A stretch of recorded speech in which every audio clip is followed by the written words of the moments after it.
तो hello what's up, कैसे हैं आप सब। हाँ जी मित्रों, क्या हाल चाल है जी आप सबके। How is everyone doing.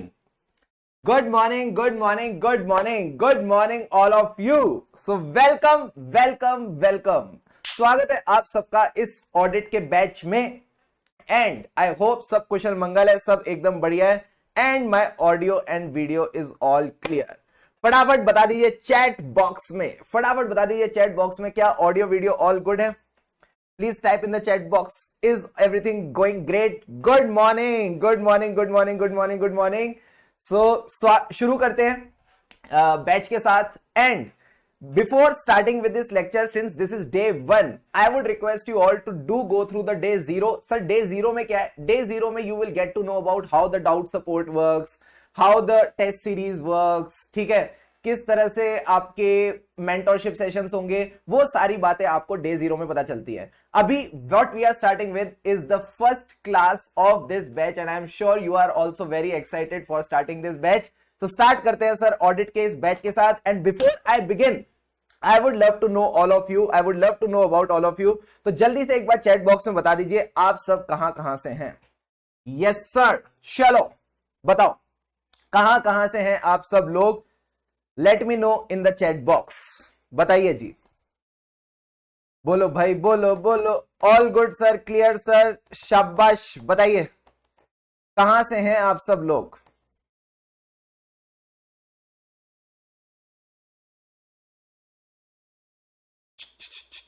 Mumbai. सो मुंबई ने अपनी शुरुआत कर दी है, नासिक आ चुका है, और उदयपुर राजस्थान, पटना बिहार, दिल्ली, दिल्ली दिल वालों की, ओहो हो, और बाकी सब फर्स्ट क्लास है। मुंबई, फरीदाबाद, क्या बात है, क्या बात है, क्या बात है। और कहां से हैं। पुणे, पुणे, पुणे बोलते हैं ना, पुणे।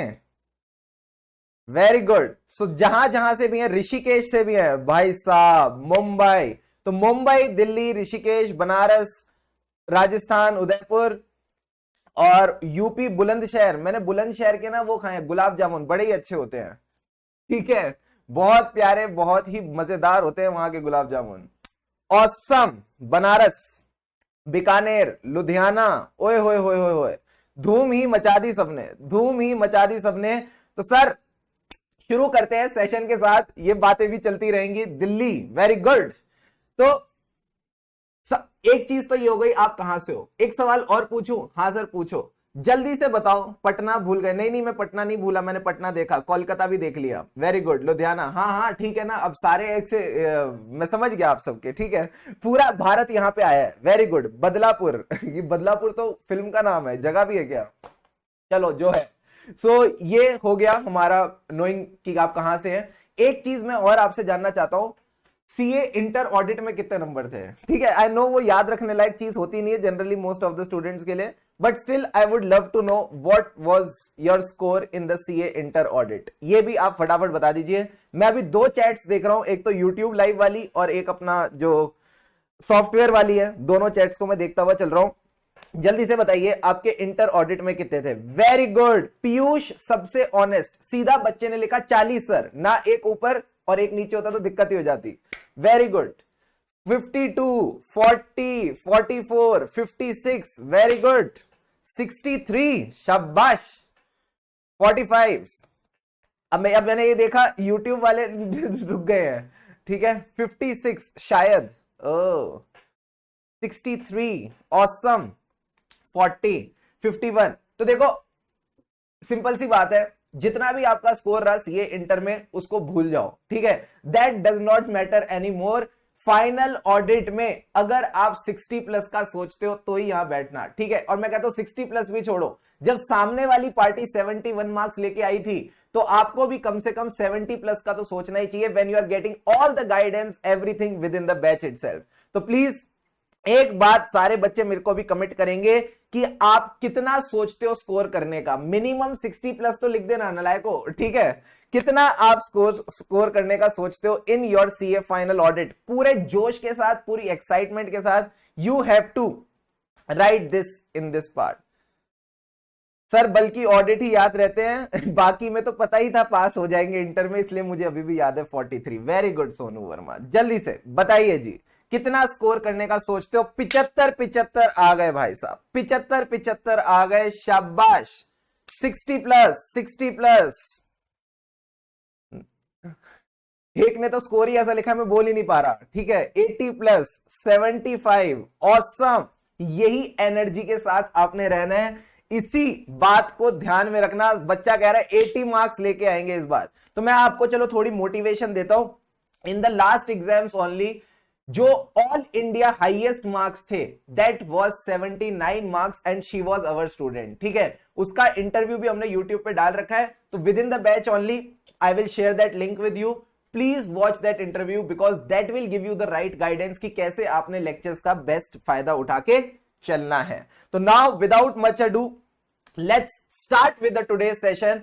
एंड आपको बस मैं एक ही रिक्वेस्ट करूंगा, अपनी पानी की बोतल लेके बैठना, अपनी एक नोटबुक लेके बैठना, जहां भी मैं कुछ नोटिंग वगैरह कराऊं तो वो नोटिंग कर लेना। बुक्स आपके पास आ गई होगी, सो या this is the book that should be there with you.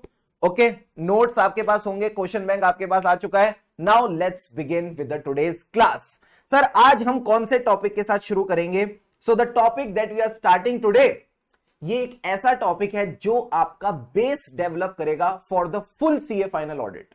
यानी इस क्लास से लेके आखिरी क्लास तक इस टॉपिक की महत्वता और आप कह सकते हो इंपॉर्टेंस बनी ही रहेगी। सर ये टॉपिक है आप सबका, मेरा, हम सबका फेवरेट ऐसे, दैट इज ऐसे 200। प्यार से हम इसको बोलते हैं सर क्या? Overall objectives,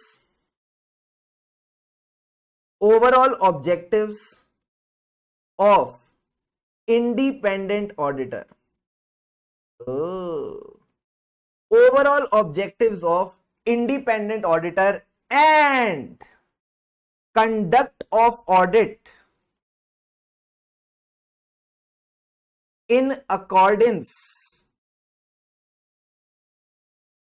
with standards on auditing. This is your essay 200। एक बार इस essay पे हमने कमांड बना ली, आप ये मान के चलो पूरा का पूरा ऑडिट आपको समझ गया। क्या बात करो सर? हाँ, सबसे पहले तो सर एक सवाल आता है, ये ओवरऑल ऑब्जेक्टिव है क्या? एक ऑडिटर का ओवरऑल ऑब्जेक्टिव है क्या, ये बताओ मास्टर जी। मैंने कहा वेरी गुड, तो यही बताते हैं आपको। सबसे पहले अगर मैं बात करूं ओवरऑल ऑब्जेक्टिव की, तो overall objective is to obtain reasonable assurance. क्या बात करो सर? अभी आपको कुछ लिखने की जरूरत नहीं है, बस सुनते जाओ मेरे साथ। हमारा ओवरऑल ऑब्जेक्टिव है टू ऑब्टेन रीजनेबल एश्योरेंस।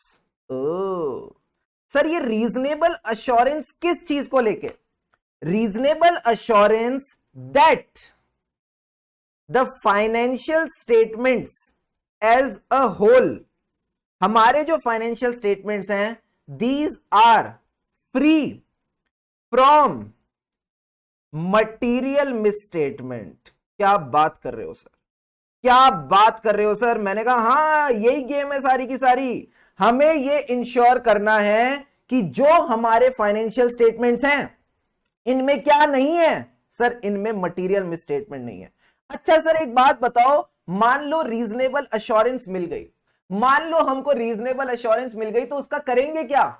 मैंने कहा एक बार तुमको संतुष्टि मिल जाती है, एक बार तुमको एज अ ऑडिटर संतुष्टि मिल जाती है, बस जाओ और अपना ओपिनियन देके आ जाओ, जाओ और अपना ओपिनियन देके आ जाओ। यानी इस ओपिनियन का क्या करेंगे, कहां कैसे देंगे? ओपिनियन के लिए आपको रिपोर्ट देनी है, यानी फॉर्म योर ओपिनियन। आपने एक बार अपना ओपिनियन फॉर्म किया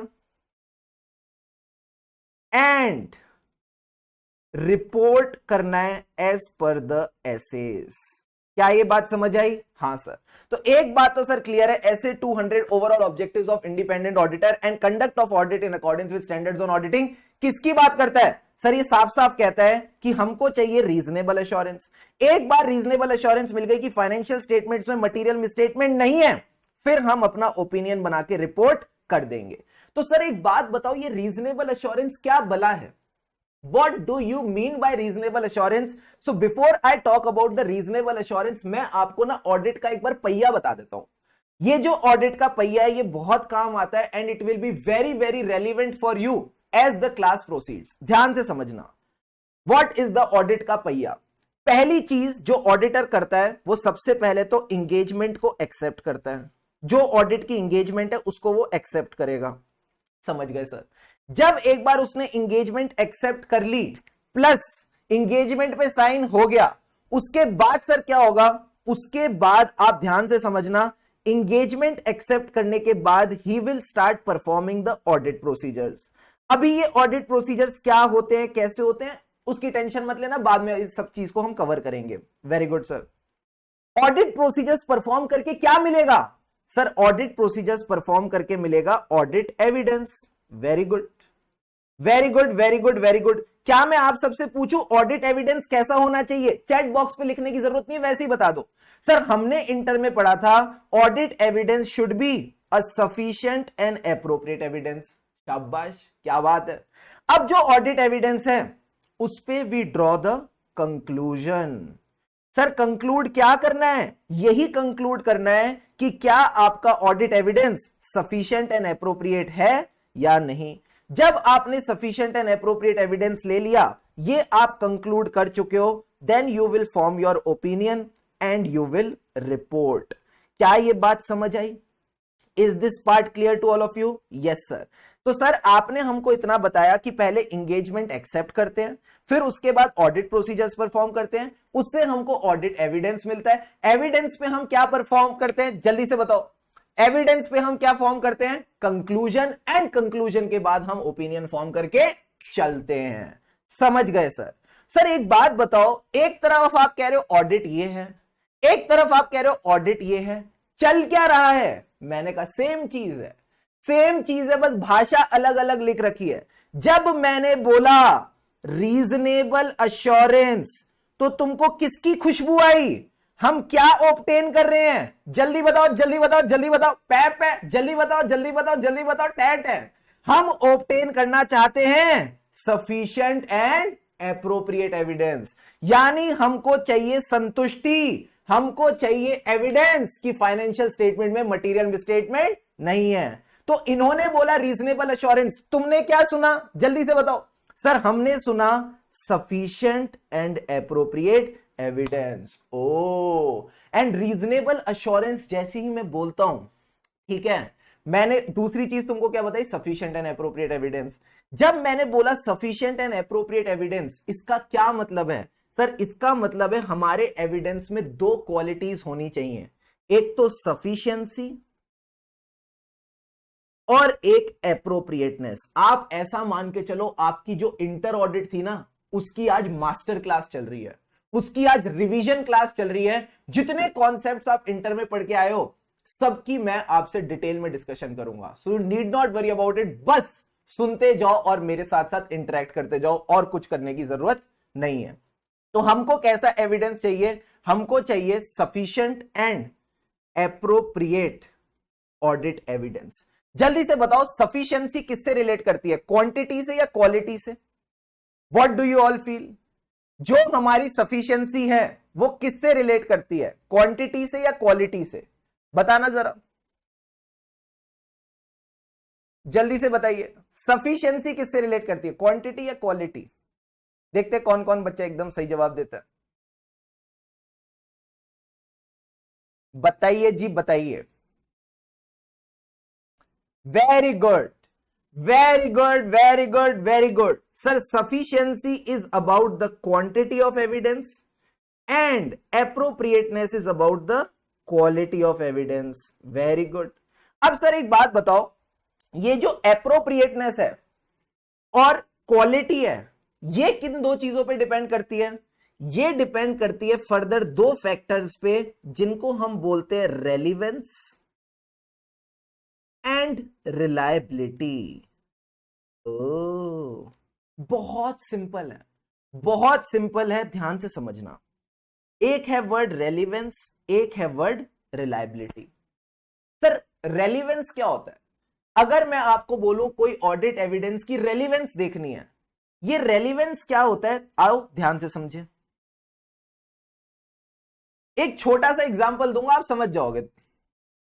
रेलिवेंस ऑफ ऑडिट एविडेंस। पहले तो रियल लाइफ से समझते हैं। दो चीजें पढ़ी हैं सर, क्या? एक है बटर पनीर मसाला। ओ क्या बात कर रहे हो सर, बटर पनीर मसाला, आहा। और दूसरी चीज है घास। इन दोनों में से कौन सा रेलिवेंट है? इन दोनों में से कौन सा रेलिवेंट है to satisfy the hunger of a cow? फटाफट बताओ, इन दोनों में से कौन सा रेलिवेंट है to satisfy the hunger of the cow? Paneer butter masala खा के गाय खुश होगी या घास खा के गाय खुश होगी? सर ऑब्वियस ही बात है, घास खा के गाय खुश होगी। तो जो घास है, this becomes relevant to satisfy the hunger of the cow. But जब हम ऑडिट पढ़ते हैं, रेलिवेंस का मतलब तो हम समझ गए। ऑडिट के टर्म्स में अगर मैं रेलिवेंस की बात करूं तो सर बड़ा सिंपल है। रेलिवेंस का मतलब है कि जो आपका ऑडिट प्रोसीजर है, जो आपकी अजर्शन आप टेस्ट करना चाहते हो, उस अजर्शन को टेस्ट करने के लिए क्या रेलिवेंट है। अब सर आपने तो बड़ी मस्त मसालेदार बात भी बोल दी, अजर्शन। यानी अजर्शन को टेस्ट करने के लिए जो रेलिवेंट है वही एविडेंस लेंगे। अब बच्चों के मन में आया सवाल, सर अजर्शन क्या होती है ये भी बता दो। तो अजर्शन कुछ नहीं है, अजर्शन है मैनेजमेंट के दिल की बात। क्या बात कर रहे हो सर? हाँ, तुम्हारे भी दिल में भी कई बातें होंगी जो तुम कई बार किसी को नहीं बता पाए होगे, आई अंडरस्टैंड। बट ये जो असर्शन है ये मैनेजमेंट के दिल की बात है। सर मैनेजमेंट के दिल की बात है मतलब लिख लो भले, मैनेजमेंट के दिल की बात। यानी आप ऐसा कह सकते हो, दीज आर द रिप्रेजेंटेशंस, ठीक है, मेड बाय द मैनेजमेंट। मैंने कहा था ना मैनेजमेंट के दिल की बात है। Representations made by the management which are embodied in the financial statements. अभी तुम बस मेरे को ना सुनते जाओ, ये सारी चीजें मैं तुमको इकट्ठी करके दूंगा, बस अभी ध्यान से ना समझते जाना जो जो बोल रहा हूं। These are the representations made by the management embodied in the financial statements which are used by the auditor. हम इनका यूज करते हैं, ठीक है, किस पर्पस के लिए? For the purpose of designing the audit procedures. जो हमारे ऑडिट प्रोसीजर्स हैं हम उनको अजर्शन के हिसाब से डिजाइन करके चलते हैं। सर कुछ समझ में नहीं आया, कुछ समझ में नहीं आया। आपने तो बस काला अक्षर भैंस बराबर हमको एक डेफिनेशन दे दी और उसमें आपने बोला कि मैनेजमेंट कुछ रिप्रेजेंटेशन करता है, कहां होती है? फाइनेंशियल स्टेटमेंट में होती है। ऑडिटर उसका यूज करेगा किस चीज के लिए? ऑडिट प्रोसीजर डिजाइन करने के लिए। थोड़ा एग्जाम्पल से बताओ। इधर आओ मेरे साथ, इधर आओ, इधर आओ, इधर आओ, इधर देखो, पता नहीं कहां देख रहे हो। हाँ इधर देखो, देखो भाई सिंपल सी बात है। एक होता है बैलेंस शीट में आइटम जिसका नाम होता है डेटर्स। क्या आपने इसका नाम सुना है? हाँ सर। ये जो डेटर्स है, ठीक है, इन डेटर्स को लेके सपोज मान लो there is a balance of ₹1 lakh. Balance sheet में तो इतनी सी बात लिखी है, बट क्या मैं बोलूं इसके अंदर मैनेजमेंट की कई सारी दिल की बातें छुपी हुई हैं। एग्जाम्पल देके बताओ सर। पहले दिल की बात जो छुपी हुई है वो ये है कि 1 लाख रुपए के जो डेटर्स है ना, ये एग्जिस्ट करते हैं। ओ, existence of 1 lakh rupees worth debtors, यानी ऐसे लोग हैं जिनसे मुझे लगभग 1 लाख रुपए लेने हैं। क्या ये बात समझ आई? हां सर। दूसरी चीज, ये जो लोग हैं ना, इन पे मेरी राइट है कि मैं इनसे 1 लाख रुपए ले सकता हूं। क्या ये बात मैनेजमेंट ने फाइनेंशियल स्टेटमेंट में लिख के दी थी? मैंने कहा नहीं, मैनेजमेंट के दिल की बात थी, मैंने एज अ ऑडिटर समझी। तो मैनेजमेंट कहता है 1 लाख रुपए के डेटर्स एग्जिस्ट करते हैं, उन 1 लाख रुपए के डेटर्स पे मेरी राइट है। प्लस जब बैलेंस शीट में 1 लाख रुपए की फिगर लिखी हुई है, this figure is complete, this figure is complete, यानी इसमें इन्होंने कोई भी डेटर छूटा नहीं है, कोई सा भी डेटर इसमें छूटा नहीं है। सारे के सारे गामा को लेकर गाते चले टैं टैं टैं टैं। तो इन्होंने कहा सारे के सारे डेटर्स इसमें इंक्लूडेड है, हमने कोई भी डेटर ओमिट नहीं किया है। Is this part clear? Yes sir. And the next point that you need to understand is, ये जो डेटर्स की वैल्यूएशन है, ये जो डेटर्स की वैल्यूएशन है सर, डेटर्स की वैल्यूएशन कैसे होती है? जितना मेरा इनवॉइस का ड्यू अमाउंट था, ठीक है, उसमें से जब मैं provision for doubtful debts minus करता हूं तो मेरे डेटर की वैल्यू निकल के आती है। हां, ये जो वैल्यूएशन है ना, ये भी चकाचक है। ओ भाई साहब, सर हमको तो ये पता ही नहीं था, मैनेजमेंट इतनी सारी दिल में बातें लेके बैठा है, हमको तो ये पता ही नहीं था। अब सारे बच्चों, मैं तुमसे एक सवाल पूछता हूं, बताना। मुझे ये चेक करना है कि जो एंटिटी के डेटर्स हैं वो एग्जिस्ट करते हैं कि नहीं। मैं कौन सा ऑडिट प्रोसीजर लगा सकता हूं? मेरा डेटर है, यानी मैंने उसको सेल्स की थी, यस सर। अब चेक करना है कि वो एग्जिस्ट करता है कि नहीं, तो मैं क्या कर सकता हूं? जो मेरा सेल्स इनवॉइस है, जितने भी अनपेड सेल्स इनवॉइस हैं उनको चेक करो। मैंने कहा वेरी गुड। जो एंटिटी कह रही है उसके डेटर्स हैं, उनसे मैं बैलेंस कंफर्मेशन ले सकता हूं। तुम तो आर्टिकल इंटर्न हो, कई बच्चे जो ऑडिट में आर्टिकलशिप कर रहे हैं उनको तो ऑलरेडी पता है हम बैलेंस कंफर्मेशन लेते हैं ऐसे 505 में। Very good sir. तो मैं उन्हीं से कंफर्मेशन ले लेता हूं कि तुम मेरे डेटर हो। वो कहेंगे हाँ हम आपके डेटर है। मैंने कहा कंफर्मेशन मिल गई। तो एग्जिस्टेंस की कैसे पता चलेगा सर? इनवॉइसेस के थ्रू पता चल सकता है, कंफर्मेशन के थ्रू पता चल सकता है। Very good. इसी तरह अगर मैं राइट की बात करूं, ये भी इनवॉइसेस के थ्रू पता चल जाएगी, ये भी कंफर्मेशन के थ्रू पता चल जाएगी।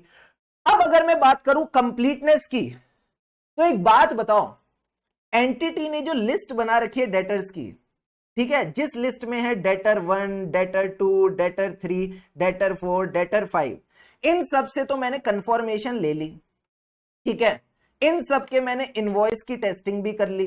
अब एक बात बताओ, कंप्लीटनेस भी ऐसी चेक हो जाएगी क्या? कंप्लीटनेस का मतलब ही तो ये था कि लिस्ट में से कोई डेटर छूटा हुआ ना हो। तो अब मैं लिस्ट के भरोसे तो नहीं रहूंगा जब कंप्लीटनेस चेक कर रहा हूं। तुम फील समझ रहे हो टॉपिक की? कॉमन सेंस की बात कर रहा हूं। जब मुझे एग्जिस्टेंस और राइट देखनी है तब तो मैं जाऊंगा ना इस लिस्ट के पास, बट जब मुझे क्या देखना है, जब मुझे कंप्लीटनेस देखनी है, तब मेरे लिए जो लिस्ट है ना, इट बिकम्स इररेलेवेंट।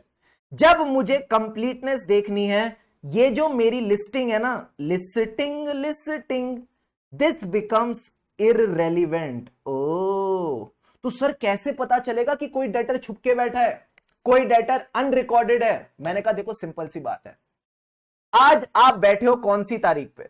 आज आप बैठे हो कौन सी तारीख पे? इधर देखो, इधर देखो, इधर देखो। आज मैं बैठा हूं 31 मार्च पे। अगर कोई 31 मार्च को मेरा डेटर है, यानी उससे मुझे पैसे लेने हैं। पैसे कैसे आते हैं आज की डेट में? बैंक से आते हैं। तो एज अ ऑडिटर 31 मार्च के बाद क्या आएगा? अप्रैल, मई, जून। जो आपका क्लाइंट है ना, उसके बैंक स्टेटमेंट्स उठा लो और फिर क्लाइंट को बुलाओ खोपचे में और उसको पूछो, ये जो अप्रैल में पैसे आए, इस बंदे को तुमने डेटर क्यों नहीं बना रखा था? तो वो आपको एक्सप्लेनेशन देगा। फिर मई में जो पैसे आए, ये इसको डेटर क्यों नहीं बना रखा था? फिर वो आपको एक्सप्लेनेशन देगा। फिर जून में जो पैसे आए, इसको डेटर क्यों नहीं बना रखा था? वो बोल देगा अप्रैल में सेल की थी तो जून में पैसे आए हैं। यानी हमको अगर कंप्लीटनेस चेक करनी है, इधर आओ, इधर आओ, इधर आओ, कहां गए तुम? हां, अगर तुमको कंप्लीटनेस चेक करनी है, क्या ऑडिट प्रोसीजर बदल गया? हां सर, ऑडिट प्रोसीजर बदल गया। मैंने कहा ऑडिट प्रोसीजर बदल गया, ऑडिट एविडेंस बदल गया। अब यहां पे आपका जो ऑडिट एविडेंस है, एग्जिस्टेंस और राइट के लिए आप क्या ले रहे थे? कंफर्मेशन ले रहे थे सर। और क्या ले रहे थे? यहां पे इनवॉइसेस की टेस्टिंग कर रहे थे। यहां कंप्लीटनेस के लिए आपने अपना एविडेंस ही बदल दिया, आपने लिए बैंक स्टेटमेंट्स। आपने क्या लिए सर? हमने लिए बैंक स्टेटमेंट्स। तो अब बैंक स्टेटमेंट क्या है? This is your relevant audit evidence.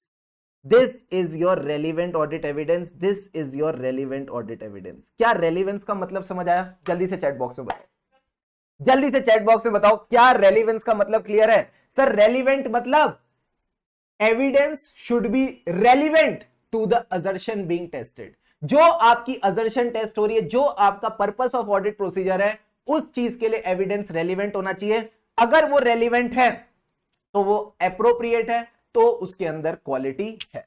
जल्दी से बताइए, क्या ये पार्ट क्लियर है आप सबको? फटाफट बताइए। Is this part clear to all of you? Very good Rajeev, very good Jay Kumar, very good Priya, शाबाश। All clear? Yes sir. चलो भाई, चलो चलो चलो चलो चलो आगे बढ़ते हैं। पानी के दो दो घूंट लगाओ फटाफट। अभी आपने बहुत ही बढ़िया चीज सीखी है, जल्दी से पानी के दो दो घूंट लगाओ और बोलो चैट बॉक्स में ready for the next topic.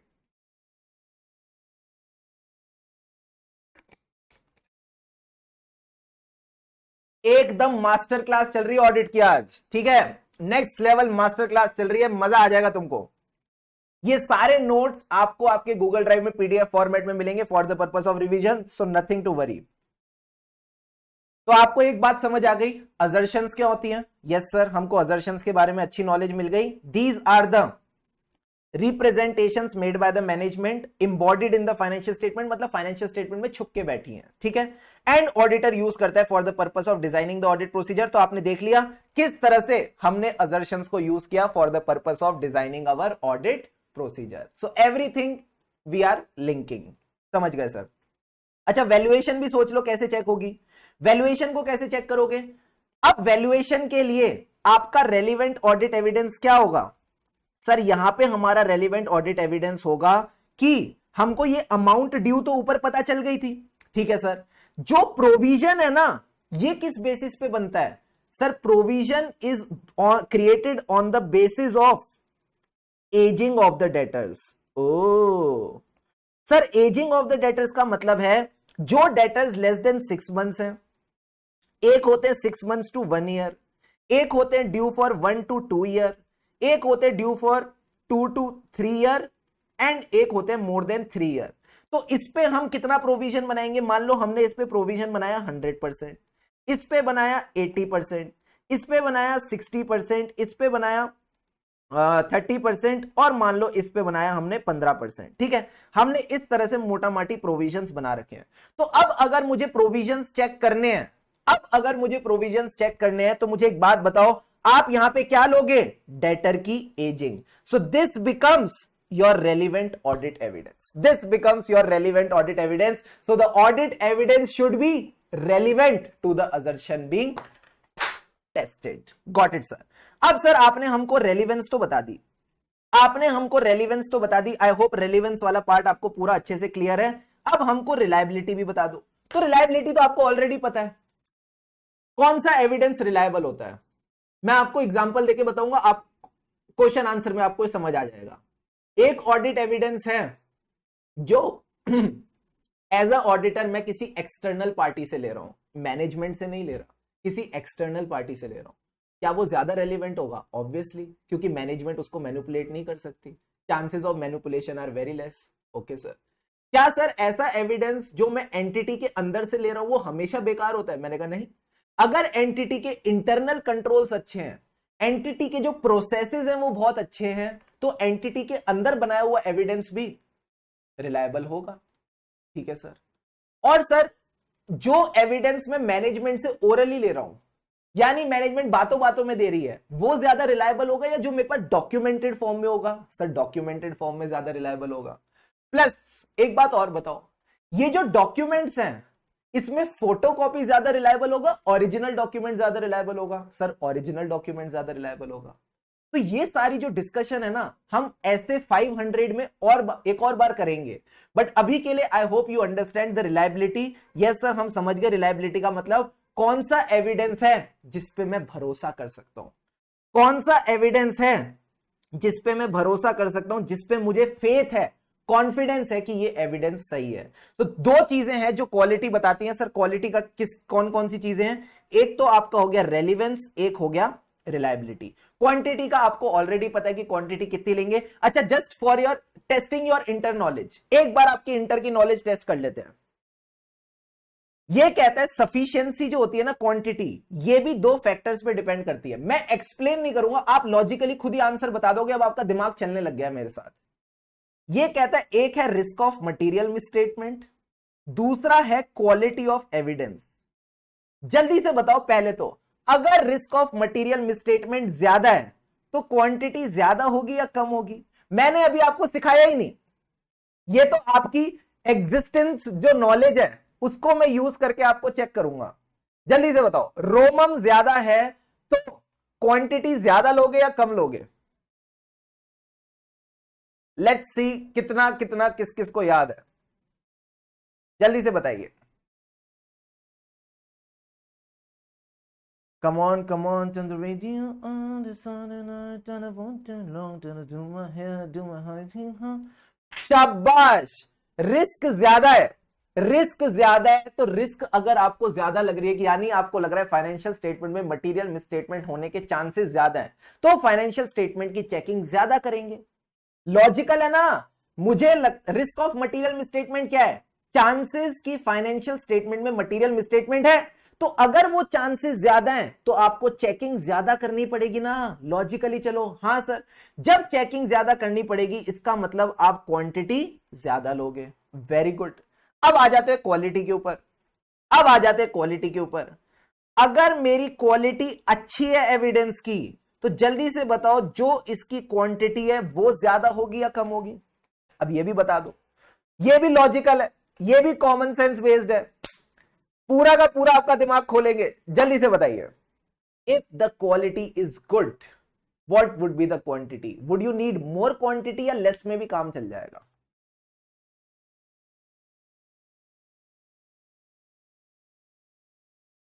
कम में भी काम चल जाएगा। Very good. इसको ना मैं बड़ा क्लासिक एग्जांपल लेके चलता हूं, पंजाबी वाला एग्जांपल। इधर आओ, जल्दी जाओ सारे के सारे बच्चे। I don't know how many Punjabis in the house but I am a Sindhi, ठीक है? तो मैं क्या करता हूं ना, मेरे को भाई साहब पराठे बड़े पसंद है, आलू के पराठे तो बहुत ही ज्यादा पसंद है। अब मेरी मम्मी ना कभी कभार क्या करती है ना, आलू का पराठा जल्दी देना होता है तो वो ऐसे ही दे देती है, मतलब तवे पे से उतार के। कभी कभी उनके दिल में बड़ा प्यार आ रहा होता है मेरे लिए, तो वो उस पर ना मक्खन डाल के देती है। तो अब मेरे को दो वेराइटीज ऑफ पराठे मिलते हैं जनरली, एक तो बिना मक्खन वाले, एक मक्खन वाले। सर मुंह में पानी आ रहा है, हम क्या करें? मैंने कहा चुपचाप मेरी बात सुनो, ठीक है? तो एक आते मक्खन वाले, एक आते बिना मक्खन वाले। जल्दी से बताओ, अगर मुझे मक्खन वाले पराठे मिल रहे हैं एज कंपेयर टू बिना मक्खन वाले, मेरी क्वांटिटी ज्यादा जाएगी या कम जाएगी? सर आपका जो पेट है ना वो जल्दी भर जाएगा, जल्दी नहीं जल्दी। आपका जो पेट है वो मक्खन वाले पराठे से ना जल्दी भर जाएगा। क्योंकि मेरा पेट मक्खन वाले पराठे से जल्दी भर जाएगा ना, तो कम क्वांटिटी में भी मुझे उतनी सेटिस्फेक्शन मिल जाएगी। तो बस तुमको ये पराठे वाली बात ध्यान रखनी है, तुमको कभी इस चीज में दिक्कत नहीं होगी कि क्वालिटी और क्वांटिटी का क्या रिलेशन है। अगर आपकी क्वालिटी अच्छी है, पराठे में ढेर सारा मक्खन लगा है, ऑडिट एविडेंस पे ढेर सारी रेलिवेंस है, ढेर सारी रिलायबिलिटी है, तो तुम्हारा कम एविडेंस में भी काम चल जाएगा। क्लियर है बॉस? क्लियर है सर? तो सारे के सारे बच्चे एक बात समझ गए कि हमारी क्वांटिटी और क्वालिटी क्या है। अच्छा, टॉपिक क्या चल रहा है? टॉपिक क्या चल रहा है? Reasonable assurance. अभी तो तुमने रीजनेबल एश्योरेंस का मतलब समझा सर। रीजनेबल एश्योरेंस मतलब sufficient and appropriate evidence. Sufficiency मतलब क्वांटिटी, एप्रोप्रिएटनेस मतलब क्वालिटी। मैं तुम्हारे दिमाग के साथ ना गेम गेम खेल रहा हूं, ठीक है? तुमको सारी चीजें खोल के दे रहा हूं कि रीजनेबल एश्योरेंस क्या हो गई, sufficient and appropriate evidence. Sufficient and appropriate का तुमको मतलब समझ आ दिया। क्वांटिटी क्या होती है, क्वालिटी क्या होती है? क्वांटिटी किन दो फैक्टर्स पे डिपेंड करती है? रोमम और क्वालिटी। एक क्वांटिटी बढ़ाता है, एक क्वांटिटी कम करता है। Simple simple sir. दूसरी चीज क्या थी? Appropriateness, that is your quality. Rail rail sir, rail rail का मतलब क्या था? Relevance and reliability. रेलिवेंस के लिए हमने असर्शन वाली डिस्कशन की थी, रिलायबिलिटी की बात तुमको क्लियर है। जल्दी से बताओ, क्या रीजनेबल अश्योरेंस का जो बेसिक अंदर की अंडरस्टैंडिंग है, is that part clear to all of you? मजा आएगा, पूरा लुफ्त उठा के पढ़ेंगे सब्जेक्ट का, खोल लेंगे अच्छे से, मजा आ जाएगा। बताओ। ऑल राइट, चलो सर, बस आप ना ज्यादा बड़ा बड़ा मत लिखा करो चैट बॉक्स में, वरना चैट ही लिखते रह जाओगे पूरा दिन। वाई लिख दिया करो यस, एन लिख दिया करो नो। नहीं आया तो बताओ वापस सर, ठीक है? So as easy as it can get. अब सारे बच्चे मेरी बात समझना, रीजनेबल अश्योरेंस जो है उसमें हम सफिशिएंट एंड एप्रोप्रिएट एविडेंस लेते हैं, ठीक है? बट क्या नाम से ही पता चल रहा है वैसे, क्या मैं आपको एब्सोल्यूट एश्योरेंस दे रहा हूं या रीजनेबल एश्योरेंस? सर आप रीजनेबल एश्योरेंस दे रहे हो, यानी reasonable assurance is a high but not an absolute level of assurance. दिखाऊं मैं आपको ये बात कहां लिखी है? बताओ सर, बताओ सर, बताओ ये वाली बात हमको कहां मिलेगी? That reasonable assurance is a high but not an absolute level of assurance. तो देखो ये क्या कहता है, to obtain reasonable assurance auditor को सफिशिएंट एंड एप्रोप्रिएट एविडेंस चाहिए to reduce the audit risk to an acceptably low level. Sir ये audit risk क्या होता है? ये अभी पेंडिंग है, मैं आपको बता दूंगा। जब आपको सफिशिएंट एंड एप्रोप्रिएट एविडेंस मिल जाएगा तो आप क्या ड्रॉ करते हो? मैंने आपको ऑलरेडी बताया, टू ड्रॉ रीजनेबल कंक्लूजन। इन कंक्लूजन के बेसिस पे आप ओपिनियन बनाते हो। ऐसे 200 का पार्ट है, आ सकते हो आप इस पे, ठीक है सर। अब रीजनेबल एश्योरेंस क्या है? क्या ये एब्सोल्यूट एश्योरेंस है? ना रे बाबा ना, it is a high but not an absolute level of assurance. दोबारा दोहराओ मेरे साथ। अच्छा, आपको ना मैं जो जो इंस्ट्रक्शन दूंगा उनको ना बोलते जाना, जैसे आप एक स्कूल में छोटे बच्चे की तरह रहते थे ना। अभी क्लास ही तो चल रही है, आप सुबह सुबह उठे, नहा धो के आए, ऐसा मैं मान के चल रहा हूं, ठीक है, और वो हमारा भी सेशन चल रहा है। तो मैंने बोला जो जो मैं बोल रहा हूं तुमको भी वैसे ऐसे बोलते चलना है। इट इज अ हाई, चिल्ला के बोलो ताकि पास वाले 4 घर को पता चले लड़का सीए कर रहा है, ठीक है, चिल्ला के बोलो, इट इज अ हाई। फिर से, it is a high but not an absolute level of assurance, ठीक है। अब ऑडिट एविडेंस कैसा होना चाहिए ये मैंने आपको ऑलरेडी बता दिया, सफिशिएंट एंड एप्रोप्रिएट। अब सफिशिएंसी का क्या मतलब होता है? क्वांटिटी। क्वांटिटी किन 2 फैक्टर्स पे डिपेंड करती है? रोमम एंड क्वालिटी। एप्रोप्रिएटनेस का क्या मतलब है? Quality, and quality depends on relevance and reliability. क्या ये बातें दिमाग में गई? गई सर। अब सर एक बात बताओ, हम यहां पे एब्सोल्यूट अश्योरेंस क्यों नहीं लेते? इंटर में आप ऑलरेडी पढ़ चुके हो, but still I want to know at the CA final level, why aren't we taking absolute assurance in this case? जल्दी से बताइए, हम काहे कॉम्प्रोमाइज कर रहे हैं? हम यहां पे एब्सोल्यूट अश्योरेंस क्यों नहीं ले रहे? बताओ। इसका आंसर एक ही बंदे के पास है जो पहले बहुत अच्छा क्रिकेट खेलता था। He is also known as the master blaster. जल्दी से बताओ कौन है वो बंदा और क्या है आंसर?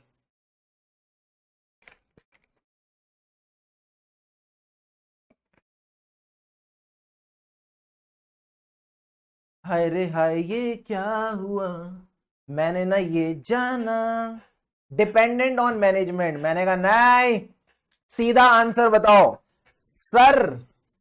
आइला, सचिन बोलता था ना आइला। आइला का क्या मतलब है? आइला का मतलब है, आइला का मतलब है inherent limitations of auditing.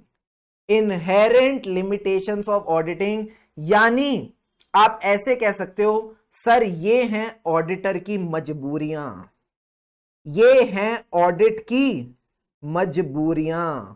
Sir मजबूरियां मतलब आप यहां पे ऑडिट में गारंटी नहीं दे सकते, आप यहां पे एब्सोल्यूट अश्योरेंस नहीं दे सकते कि फाइनेंशियल स्टेटमेंट में कोई मटेरियल मिसस्टेटमेंट नहीं है। सर क्यों नहीं दे सकते?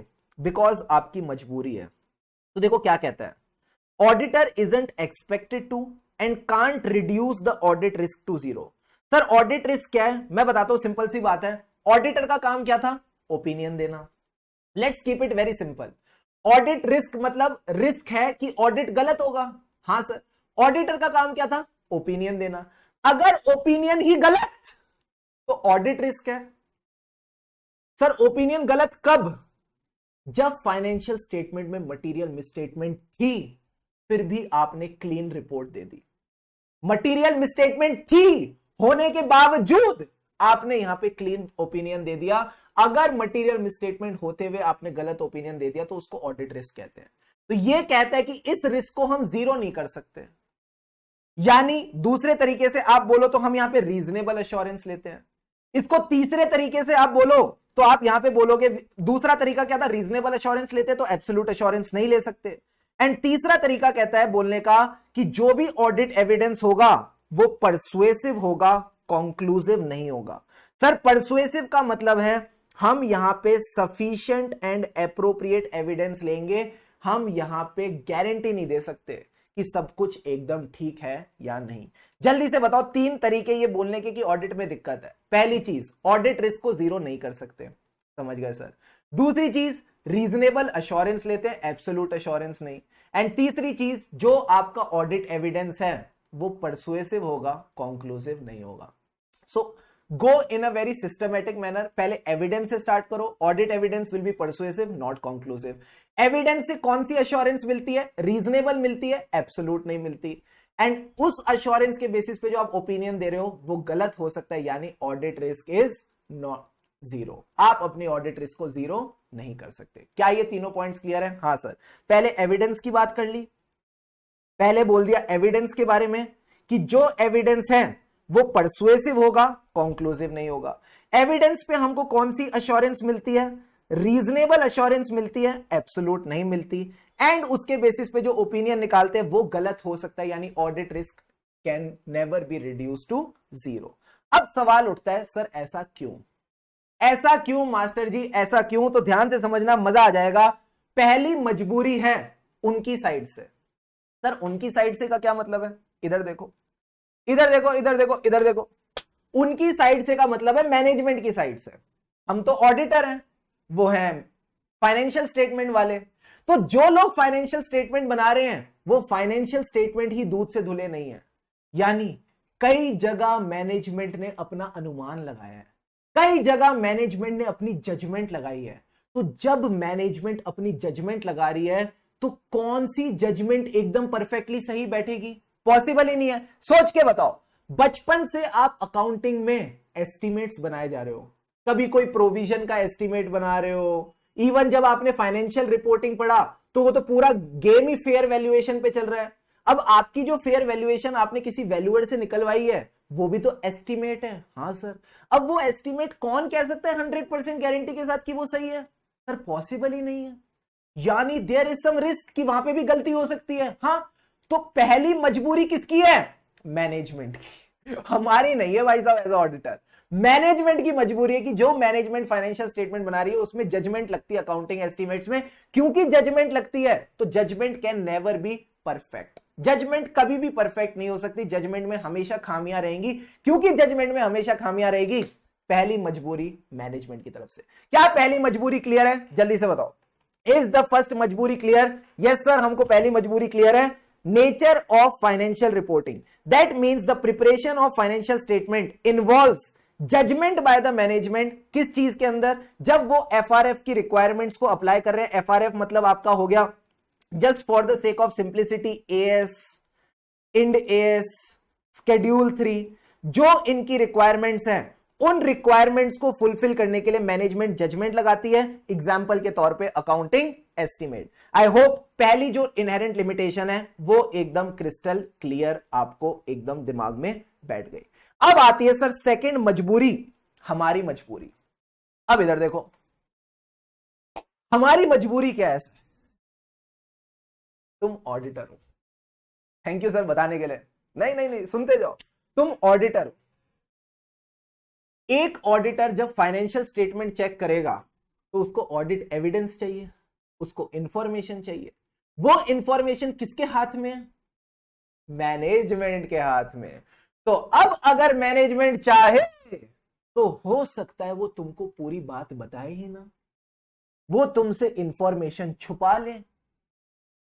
जरूरी नहीं है उसके मन में चोर है, but knowingly unknowingly they may not share the whole information with you. अब अगर कोई बंदा आपसे इंफॉर्मेशन शेयर नहीं कर रहा तो सर इसका क्या मतलब है? मान लेते हैं उनके मन में चोर है। चोर का क्या मतलब होता है sir? Fraud. And fraud is a सोची समझी चाल। Come on, fraud is a सोची समझी चाल। तो पहला पॉइंट क्या था? Management and others don't provide the complete information relevant to the preparation and presentation of financial statement। Sir वो क्यों नहीं बता रहे? क्योंकि उनके मन में चोर है। सर चोर का क्या मतलब है? फ्रॉड। फ्रॉड इज अ सोची समझी चाल, अंग्रेजी में sophisticated and carefully organized schemes which are designed to conceal it। पर्दे में रहने दो, पर्दा ना उठाओ, पर्दा जो उठ गया तो फ्रॉड दिख जाएगा। यानी आप अपने फ्रॉड को छुपाने के लिए कैसी कैसी चालें चलते हो। एंड थर्ड पॉइंट, कई लोगों के मन में आ रहा होगा तो सर ऑडिटर फ्रॉड को पकड़ क्यों नहीं लेता? हमारे कोई हाथों पे मेहंदी लगी है क्या जो हम फ्रॉड को नहीं पकड़ सकते? हाँ मेहंदी लगी है। ये ऑडिट है भाई साहब, इन्वेस्टिगेशन नहीं। आपके पास वो जो इन्वेस्टिगेशन वाली पावर्स होती है ना, वो पावर्स है ही नहीं। क्योंकि वो पावर्स नहीं है तो आप फ्रॉड को नहीं पकड़ पाते, आपकी बस की नहीं है फ्रॉड को पकड़ना। यानी audit is not an official investigation into the alleged wrongdoings, he doesn't have the special legal powers of such. क्या बढ़िया है, क्या बढ़िया पॉइंट्स है, तीनों के तीनों पॉइंट आई होप आपके दिमाग में बैठ गए। जल्दी से बताओ ऑडिट की क्या मजबूरी है? सर हम मजबूर हैं, हम मैनेजमेंट पे डिपेंडेंट है, so the management may not provide us with the complete information. क्या पहला पार्ट क्लियर है? हाँ सर। जल्दी से बताओ वो क्यों नहीं दे रहे टोटल पूरी इंफॉर्मेशन? क्योंकि उनके मन में अच्छाई है, अच्छाई होती तो बता देते ना। दिक्कत है, दिक्कत यानी चोर है, यानी फ्रॉड है। फ्रॉड इज अ सोची समझी चाल। सोची समझी चाल को अंग्रेजी में क्या बोलते हैं? Sophisticated and carefully organised scheme. तुम बोलते क्यों नहीं हो? है तुम बोलते क्यों नहीं हो भाई? बोलो ना, बिना बोले दिमाग में कुछ नहीं जाएगा, मैं पहले ही बता रहा हूं। ये तो सारी मेरी सोच है, ये सोच तुम्हारी सोच बनाने के लिए तुमको भी मेरे साथ बोलना पड़ेगा। Fraud is a sophisticated and carefully organised scheme. तो फ्रॉड को पकड़ लो। अरे ऐसे कैसे पकड़ ले? कोई बच्चे का खेल है क्या? इन्वेस्टिगेशन लगती है, और audit is not an investigation. जल्दी से बताओ क्या तीनों के तीनों पॉइंट दिमाग में गए? Quickly type in the chat box DDD। Are these 3 points there in your mind or not? फटाफट बताओ, बोलो भाई, बोलो बोलो, सारे सारे बच्चे बोलो, क्या ये तीनों बातें दिमाग में गई? ओ गई, ओ गई, गई कि नहीं गई? पानी के घूंट लगाओ, फिर चलते थर्ड पॉइंट पे।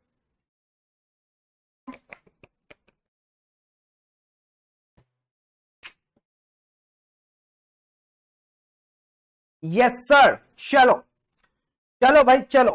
अब आ जाओ सर नेक्स्ट पॉइंट पे। मैं आपको दो छोटी छोटी बातें बताता हूं। गाइस शाबाश, वाई वाई आ गए सबके, मजा आ गया। अब अगला पॉइंट कहता है, पहली चीज उनकी मजबूरी, दूसरी हमारी मजबूरी, तीसरी मजबूरी है हालात की। ठीक है, अब सर ये हालात की मजबूरी क्या है? ध्यान से समझना, मैं हेडिंग भी लिख रहा हूं, हालात की मजबूरी। पानी के दो दो घूंट लगा लेना, एनर्जी रहेगी।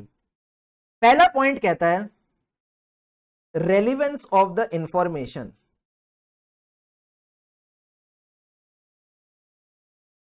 thereby its value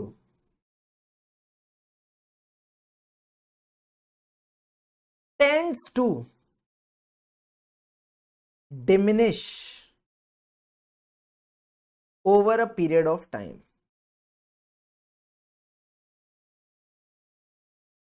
for example, मेरा आप सबसे सवाल, मैं एक एंटिटी के प्रोसेसेस देख रहा था, उन प्रोसेसेस को टेस्ट करने के लिए, जिसको मैं प्यार से बोलता हूं टेस्ट ऑफ कंट्रोल्स, मेरे पास दो डॉक्यूमेंट्स अवेलेबल हैं। एक डॉक्यूमेंट अवेलेबल है अगस्त का, मेरा अच्छा तुमको मैं एक बात बता दूं, फाइनेंशियल ईयर कब से होता है? अप्रैल टू लेके मार्च। ठीक है, मैं इस फाइनेंशियल ईयर का ऑडिट कर रहा हूं। एक डॉक्यूमेंट है मेरा किसका? अगस्त का। दूसरा डॉक्यूमेंट सर कब का है? दूसरा डॉक्यूमेंट है मेरे पास मार्च का। यानी ये अगस्त का है, ये मार्च का है। जल्दी से बताओ किस डॉक्यूमेंट पे तुम ज्यादा भरोसा करोगे? किस डॉक्यूमेंट पे आप सब लोग ज्यादा भरोसा करोगे? अगस्त के डॉक्यूमेंट पे ज्यादा भरोसा करोगे या मार्च के डॉक्यूमेंट पे ज्यादा भरोसा करोगे? आप एक प्रोसेस की टेस्टिंग कर रहे हो, उस प्रोसेस से रिलेटेड आपने कोई डॉक्यूमेंट्स लिए। Let's keep it very generalistic, let's keep it very open ended. जल्दी से बताइए अगस्त पे डॉक्यूमेंट पे आप ज्यादा भरोसा करेंगे या मार्च के डॉक्यूमेंट पे? कॉमन सेंस का सवाल है, जल्दी से सारे बच्चे बताओ। बच्चा कह रहा है अगस्त। अच्छा, दूसरा बच्चा कह रहा है मार्च। इन दोनों की लड़ाई करा दें, इन दोनों की डिबेट करा देते, क्यों अगस्त और एक मार्च बोल रहा है, मैं किसकी सुनूं? अब दो बच्चों ने बोला मार्च। मेरा सवाल उस अगस्त वाले बच्चे से, तुम्हारे यहां इंटरनेट एक्सप्लोरर है क्या? क्यों सर, तुम ऐसे पुरानी पुरानी बातों पे क्यों बिलीव करते हो? जब आपके पास लेटेस्ट इंफॉर्मेशन है तो क्या उस पे रिलाय करोगे या पुरानी पे? ये तो पुरानी हो गई ना, ये तो पुरानी हो गई। पुरानी पे तुम क्यों रिलाय करोगे? जब आपके पास लेटेस्ट इंफॉर्मेशन है about the processes of an entity, why would you rely on the पुरानी इंफॉर्मेशन? हो सकता है ना एंटिटी के प्रोसेसेस चेंज हो गए हो। हाँ सर, ऐसा हो सकता है कि जो प्रोसेसेस अगस्त में चल रहे थे वो मार्च तक आते आते चेंज हो गए। तो जब तुम फाइनेंशियल ईयर अप्रैल से लेके मार्च पे रिपोर्ट कर रहे हो तो कौन सा प्रोसेस होगा जिसपे तुम चाहोगे पब्लिक को पता चले? सर हम चाहेंगे जो एंटिटी का लेटेस्ट प्रोसेस चल रहा है उसके बारे में पता चले, हम उसकी टेस्टिंग करें। तो यही पॉइंट है ना, जो भी बच्चे ऑडिट करते हैं, क्या हम पूरे साल ऑडिट करते हैं? The answer is no. हम जब ऑडिट करने जाते हैं फाइनेंशियल ईयर खत्म हो चुका होता है। तो सपोज हमारे जो सैंपल निकले उस सैंपल में हम उस प्रोसेस को टेस्ट कर रहे हैं अगस्त में, और मान लो हमने टेस्ट किया अक्टूबर में।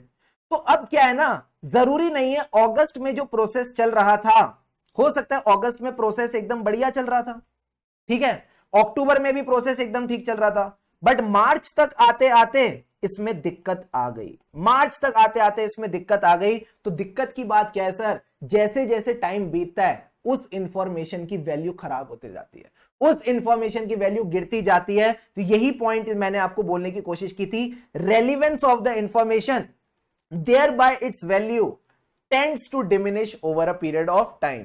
तो यही पॉइंट आपने समझना है।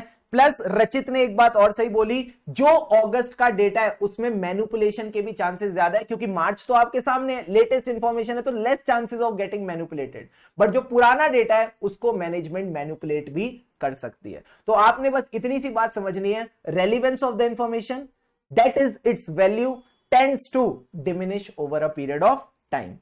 मैं एक चीज और पूछूं आपसे? हाँ सर पूछो।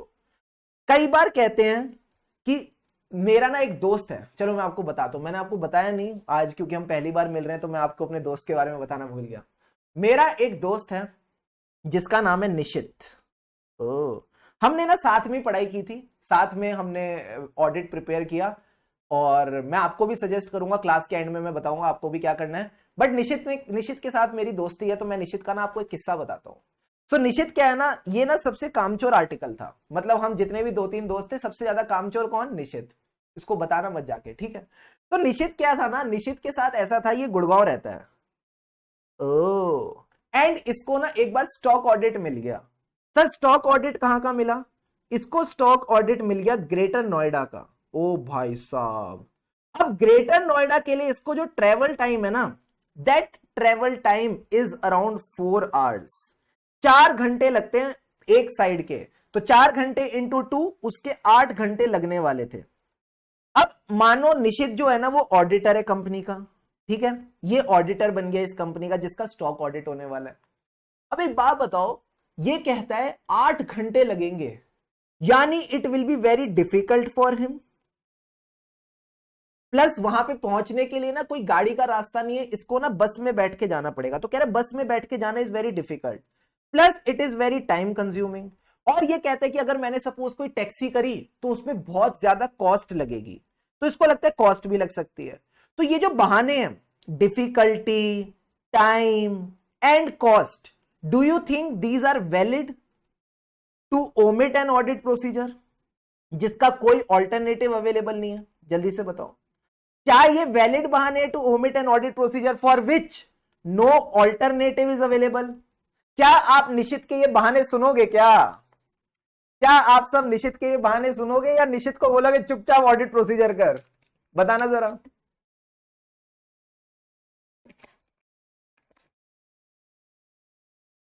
ये तो बहुत ही गलत है सर। लड़का मेहनत करने से मना कर रहा है, कह रहा है टाइम लगेगा, डिफिकल्टी होगी, कॉस्ट होगी।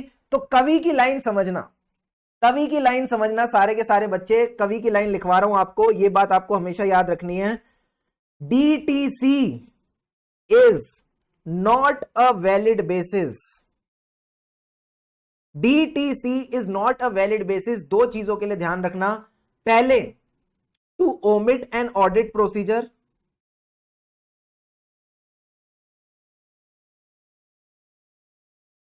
फॉर विच, ये आपकी नोट्स में भी मिल जाएगी आपको, for which no alternative is available, या फिर to settle for less then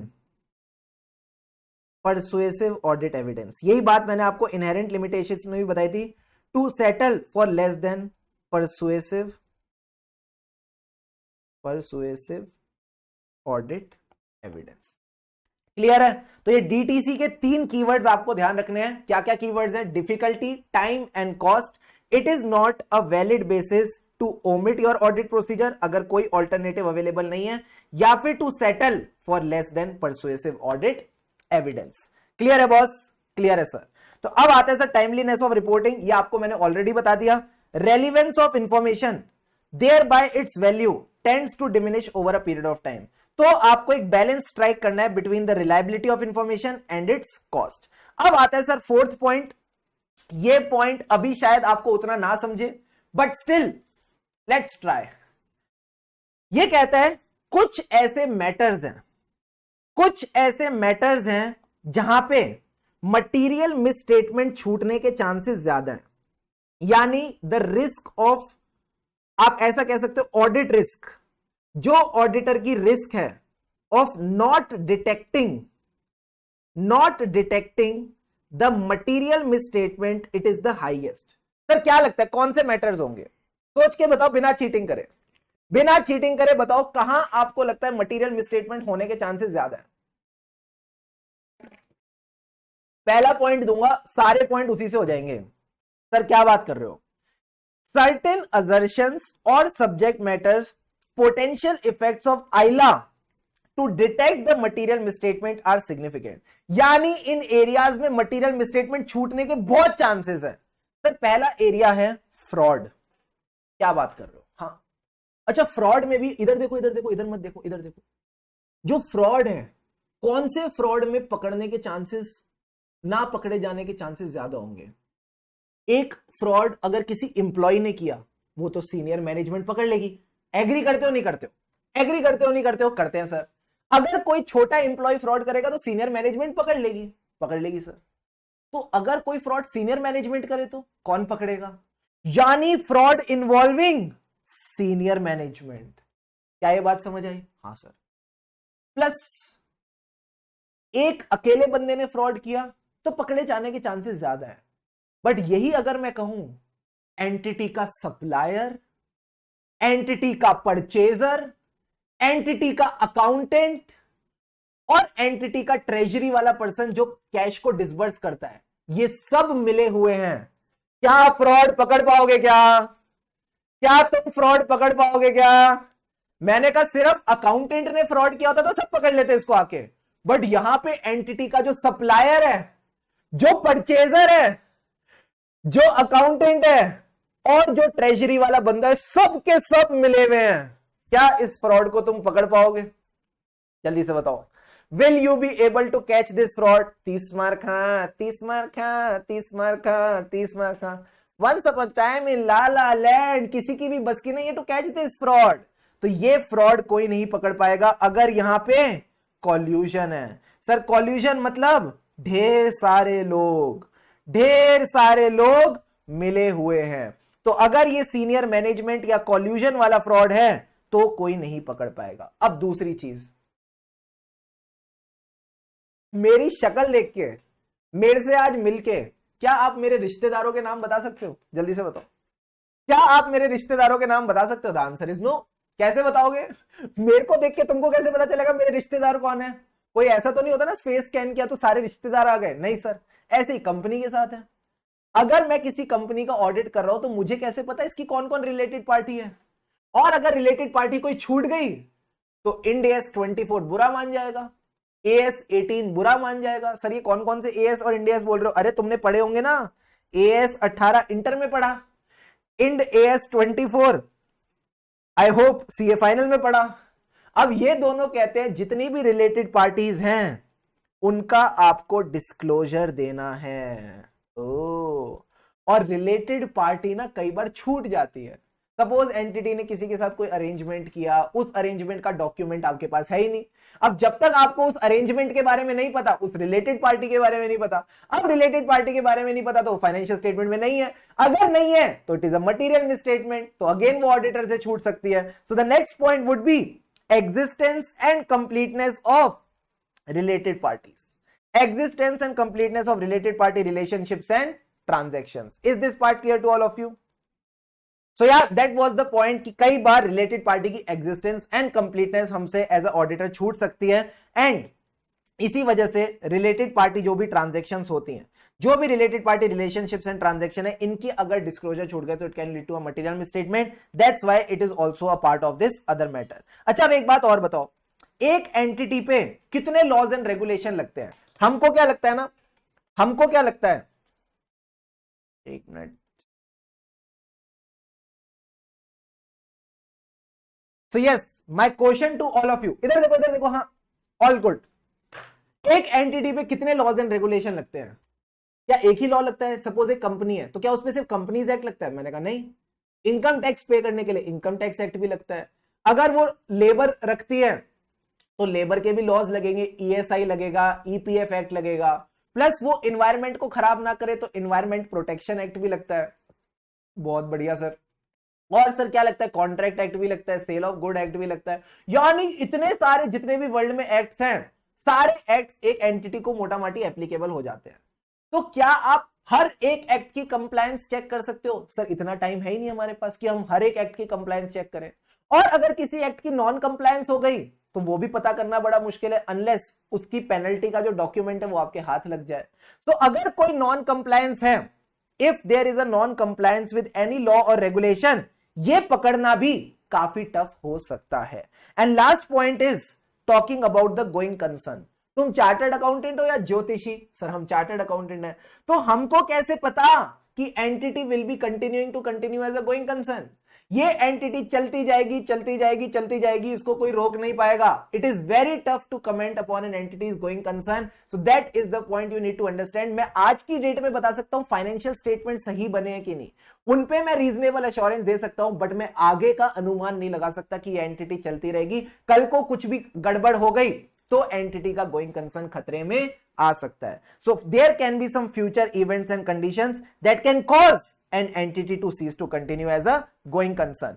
मैं आपको भी चारों के चारों पॉइंट्स याद कराऊंगा, बट उससे पहले मेरा आप सबसे सवाल, क्या ये टॉपिक क्लियर है जिसमें मैंने आपके साथ ये 4 पॉइंट डिस्कस करें? सो ये 4 एरियाज हैं जहां पे मटेरियल मिसस्टेटमेंट छूटने के सबसे ज्यादा चांसेस हैं। सबसे पहला फ्रॉड, दूसरा related party relationships and transactions and disclosures, तीसरा क्या था sir? Non compliance with laws and regulations, and the fourth one was about going concern. हो सकता है गोइंग कंसर्न खतरे में हो, बट हमको ये बात पता ना चल पाए। जल्दी से बताइए, क्या ये चारों के चारों पॉइंट्स क्लियर है आप सबको? Please tell me.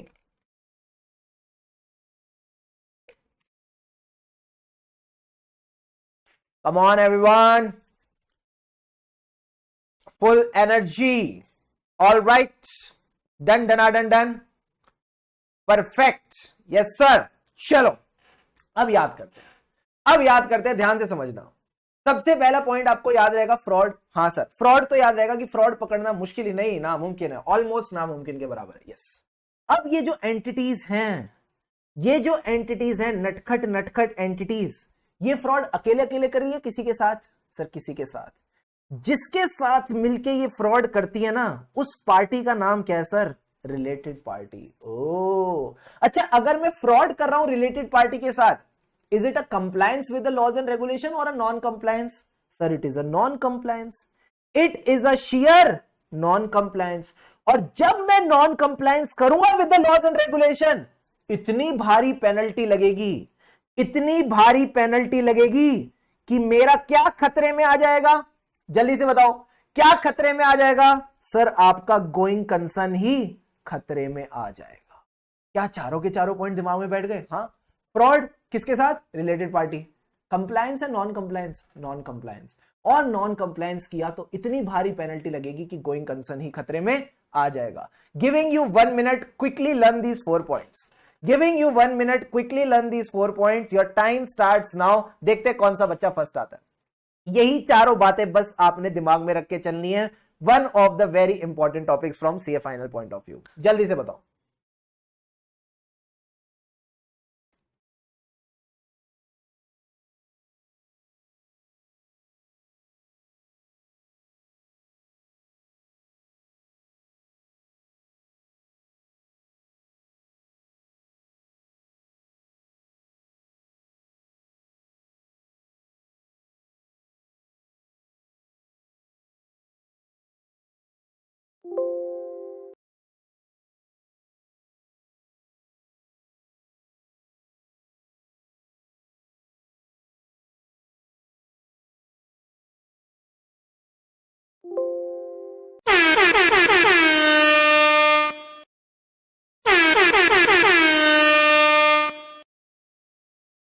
डन डनाडन डन, एवरीवन फुली क्लियर। चलें आगे, चारों के चारों पॉइंट्स क्लियर है। फ्रॉड कौन सा वाला? सीनियर मैनेजमेंट और सब लोग मिलकर करते हैं कॉल्यूजन। फ्रॉड किसके साथ? With the related party. अगर हम फ्रॉड करेंगे, क्या ये कंप्लायंस है non compliance? Sir it is a non compliance, non compliance with the laws and regulation, और इतनी भारी पेनल्टी लगेगी कि तुम्हारा गोइंग कंसर्न ही खतरे में आ जाएगा। अब सर यहां पे इन्होंने इसी बात को ध्यान में रखते हुए 3 पॉइंट्स और बोले हैं, बड़े सिंपल सिंपल हैं। कहते हैं because of inherent limitations of audit there is always a risk that some material misstatement may not be detected even though audit is planned and performed as per the SAs। देखो किसने बोली थी ये line? Deepika Padukone ने बोली थी, ये जवानी है दीवानी में। बनी, हम कितनी ही कोशिश कर लें कुछ ना कुछ तो रह ही जाए, ठीक है? तो एज अ ऑडिटर मैं भी कितनी ही कोशिश कर लूं, कितना ही ऑडिट कर लूं as per the standards on auditing, मैं कितना ही स्टैंडर्ड्स ऑन ऑडिटिंग के हिसाब से प्लान करके चलूं, परफॉर्म करके चलूं, बट एक अनअवॉइडेबल रिस्क है कि यहां पे मटेरियल मिसस्टेटमेंट रह ही सकती है, ठीक है? तो कल को जाके अगर कोई मटेरियल मिसस्टेटमेंट मिलती है तो इसका मतलब ये नहीं है कि मैंने अपना काम ऐसे के हिसाब से नहीं किया। It doesn't by itself indicate the failure to conduct the audit as per SAs. तो एक ना इसने काम क्या किया ना, पहले तो ऑडिटर की साइड ली, ठीक है? पहले ऑडिटर की साइड ली, अब ऑडिटर को क्या बोलता है, ठीक है? ऑडिटर को सावधान करता है। सर सावधान का क्या मतलब है? यह कहता है कि इनहेरेंट लिमिटेशंस हैं, this is not a justification, this is not a justification to be satisfied with less than persuasive audit evidence. Sir ये समझ में नहीं आया। ICAI की पास परसेंटेज कम है, इसका क्या यह मतलब है हम पढ़ना छोड़ दें? नहीं सर। तो ऐसे ही अगर ऑडिट में इनहेरेंट लिमिटेशंस है, तुम अपना कर्तव्य तो निभाओ। जो तुमको सफिशिएंट एंड एप्रोप्रिएट एविडेंस लेने को बोला है, परसुएसिव एविडेंस लेने को बोला है, वो तो कलेक्ट करो। माना कि तुम ऑडिट एज पर एसेस करोगे तो कुछ ना कुछ छूट जाएगा, इसका मतलब ये थोड़ी कि तुम कुछ भी ना चेक करो। सो ये 3 पॉइंट्स आपको ध्यान रखने हैं। 2 पॉइंट्स में हम ऑडिटर की साइड लेते हैं, तीसरे पॉइंट में उसकी बैंड बजाते हैं। पहले 2 पॉइंट में साइड कैसे लेते हैं कि हमेशा there is a unavoidable risk कि कुछ ना कुछ material misstatement will be undetected even though audit is planned and performed as per the SAs. तो कल को जाके अगर मटेरियल मिसस्टेटमेंट मिल जाए, this is not an indication कि ऑडिट एसेस के हिसाब से नहीं हुआ। क्या ये 2 पॉइंट्स क्लियर है? हाँ। बट तीसरा पॉइंट कहता है ऑडिटर की बैंड बजाओ। ऑडिटर को बोल दो कि इनहेरेंट लिमिटेशन है, इसका मतलब ये नहीं कि आप परसुएसिव एविडेंस ना लो। You should be holding the persuasive evidence, यानी you should not be satisfied with less than persuasive audit evidence. Clear है तीनों points? Are these 3 points clear to all of you? Yes sir. So that's all about inherent limitations of auditing। एक बार फटाफट पूरा topic revise करते हैं। सबसे पहले हमने इसको टॉपिक को डिस्कस ही क्यों किया? क्योंकि हम रीजनेबल एश्योरेंस ले रहे थे, यानी हम एब्सोल्यूट एश्योरेंस नहीं ले सकते। ऑडिट रिस्क को जीरो कर सकते हैं? ऑडिट रिस्क को जीरो कर सकते हैं? नहीं सर, ऑडिट रिस्क को जीरो नहीं कर सकते। यानी चांसेस कि हमें गलत ओपिनियन देंगे, ये चांसेस रहेंगे ही रहेंगे। अब इसके 4 मजबूरियां बताओ। पहली मजबूरी उनकी तरफ से, यानी the nature of financial reporting. क्या है? मैनेजमेंट सर जजमेंट लगाती है। बोलो मेरे साथ, मैनेजमेंट जजमेंट लगाती है। क्योंकि मैनेजमेंट जजमेंट लगाती है, अकाउंटिंग एस्टिमेट्स बनाती है, इस वजह से there is a inherent limitation. दूसरी मजबूरी किसकी है? हमारी, हम मैनेजमेंट पे डिपेंडेंट है। तीनों पॉइंट्स बताओ फटाफट। Management may not provide us with complete information. क्यों मैनेजमेंट हमको कंप्लीट इंफॉर्मेशन नहीं देगी? क्योंकि मैनेजमेंट के मन में चोर है। चोर यानी फ्रॉड है। Fraud is a sophisticated and carefully organised scheme. तो फ्रॉड को पकड़ लो। कैसे पकड़ ले? Audit is not an investigation. Third point मैंने आपको ऑलरेडी बता दिया, relevance of the information, thereby its value tends to diminish over a period of time. Got it sir. And last point was 4 matters है जहां पे material misstatement छूटने के chances सबसे ज्यादा है। फ्रॉड किसके साथ? रिलेटेड पार्टी, तो ये हो जाएगी नॉन कंप्लायंस, पेनल्टी लगेगी, that your going concern will be affected. सारे बच्चे चैट बॉक्स में जल्दी से लिखेंगे आइला डन डनाडन डन, आइला डन डनाडन done, so that I get to know. यहां तक आपको सारी बातें क्लियर हैं? किसी को भी कोई भी डाउट है तो अभी आप पूछ सकते हो, जल्दी से बताइए। क्या यहां तक सारी बातें क्लियर हैं? Everything all right? Then we'll move ahead.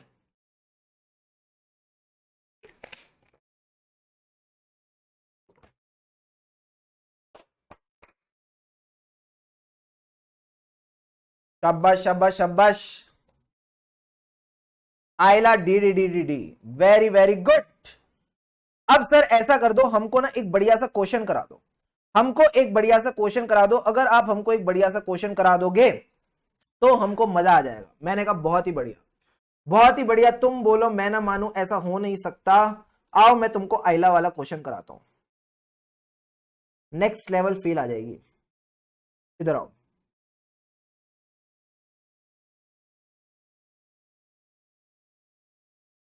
Sir ये तो क्वेश्चन हुआ पड़ा है। नहीं नहीं ये वाला नहीं है, रुको, वो वाला भी हुआ पड़ा है बट उसको अपन क्लियर कर देंगे तो मजा आ जाएगा।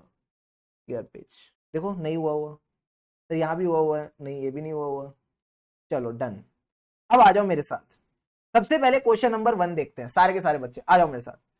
Messrs SGN company chartered accountants were appointed as the state auditor of XYZ limited. एक चार्टर्ड अकाउंटेंट को ऑडिटर अपॉइंट किया, कुछ मसाला नहीं है। Company implemented internal controls for the prevention and detection of fraud. Company ने अपने प्रोसेसेस लगा रखे हैं फ्रॉड को पकड़ने के लिए। ऑडिटर ने काम क्या किया, उसने टेस्ट ऑफ कंट्रोल्स किया और उसको दिखा कि कोई ऑब्जर्वेशन नहीं है। ऑब्जर्वेशन नहीं है मतलब कंट्रोल्स में कोई दिक्कत नहीं है। After the completion of audit, audit report was submitted by the auditor and the audited results were issued. Fraud pertaining to the area of inventory came to light. यानी इन्वेंट्री में कोई फ्रॉड था जो बाद में सामने आया एंड सब्सिक्वेंटली वो जब पकड़ा गया तो ऑडिटर्स को बोला कि आप अपनी सबमिशन दो, आप सबमिट करो कि आपने फ्रॉड क्यों नहीं पकड़ा। अच्छा, ऑडिटर बोलते हैं क्योंकि इनहेरेंट लिमिटेशंस हैं, it is not possible to get persuasive evidence of the matters like fraud. Do you think the auditor made a correct statement?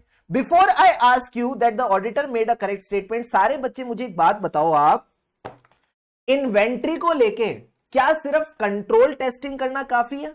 यहां पे फ्रॉड कौन से एरिया में निकला था? इन्वेंट्री में। इन्होंने यहां पे क्या करे? टेस्ट ऑफ कंट्रोल्स करे। बट क्या कंट्रोल टेस्टिंग काफी है या इन्वेंट्री की फिजिकल वेरिफिकेशन होनी चाहिए थी? आप बोलोगे तो मैं मानूंगा, सर फिजिकल वेरिफिकेशन होनी चाहिए थी।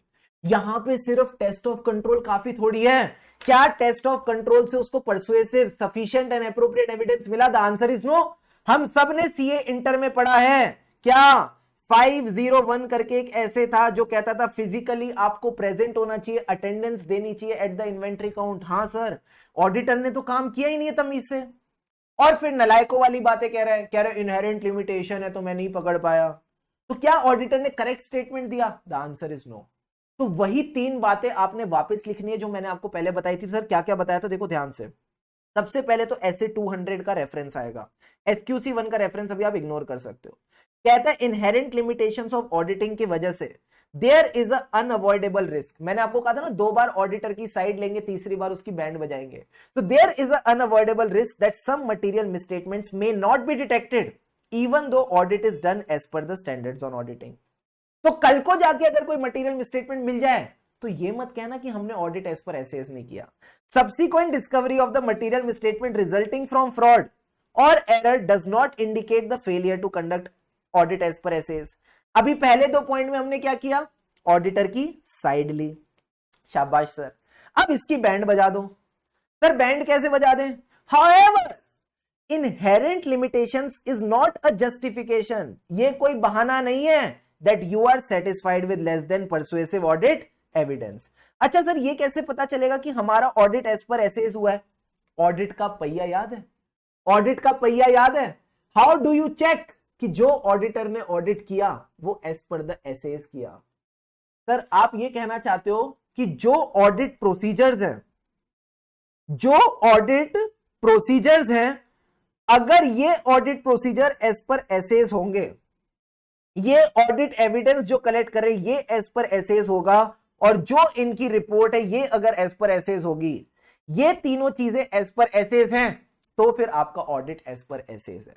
यही बात इन्होंने आपको क्वेश्चन बैंक में भी लिख के दी है, that to check whether the auditor has performed the audit as per the SAs. ये कैसे पता चलेगा? पहले तो आपके audit procedures as per the SAs होने चाहिए, जो आपका ऑडिट एविडेंस है वो सफिशिएंट एंड एप्रोप्रिएट होना चाहिए, प्लस उसके बाद जो आपकी ऑडिट रिपोर्ट है वो भी सूटेबल होनी चाहिए एज पर द एसेज। अगर ये तीनों चीजें एज पर द एसेज हैं तो फिर आपका ऑडिट एज पर एसेज है।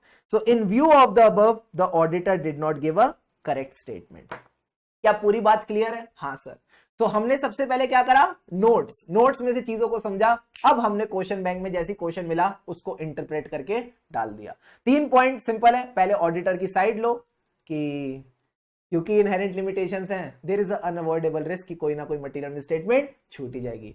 दूसरा पॉइंट, तो कल को जाके अगर कोई मटेरियल मिसस्टेटमेंट मिले यानी subsequent discovery of a material misstatement does not indicate in itself कि ऑडिट एज पर एसेज नहीं हुआ, बट ऑडिटर inherent limitation है, so this is not a justification for you to settle for less than persuasive audit evidence। क्या ये तीनों points clear है? हाँ। तो अकॉर्डिंगली आपको बस ये बताना ऑडिट एज पर एसेज कब होगा, जब तीनों चीजें एज पर एसेज होंगी and auditor is not right. अब सर इन्होंने एक सेकंड पार्ट ऑफ क्वेश्चन पूछा, ये मैं चाहूंगा आप लोग आंसर बताओ। आप लोग इसका आंसर बताओ, मैं आपको अभी स्क्रीन दिखा रहा हूं, जल्दी से आप बताओ इसका आंसर क्या होगा। Discuss certain subject matters, discuss certain subject matters or assertions where it is difficult to detect the material misstatement। कौन से ऐसे एरियाज है जहां मटेरियल मिसस्टेटमेंट डिटेक्ट करना मुश्किल है, बिकॉज इनहेरेंट लिमिटेशंस का इंपैक्ट बहुत ज्यादा है। बताना जरा, which are those areas.